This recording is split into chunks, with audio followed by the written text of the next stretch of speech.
En este caso vamos a dividir la parcela en dos partes, pero que tengan una condición, y es que compartan este punto común de suministro, que puede ser de agua, eléctrico o de cualquier otra fuente de energía.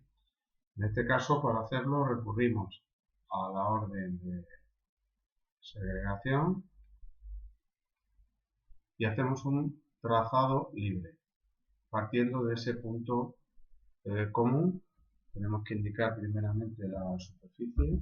Si consideramos montar, serían 27. Empezamos en el punto común.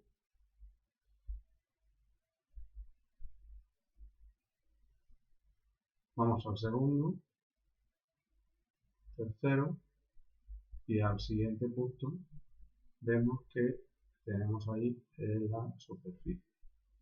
Si analizamos el área de la superficie restante, podemos ver cómo en las propiedades la superficie es de 27,12, que son los metros restantes de la parcela.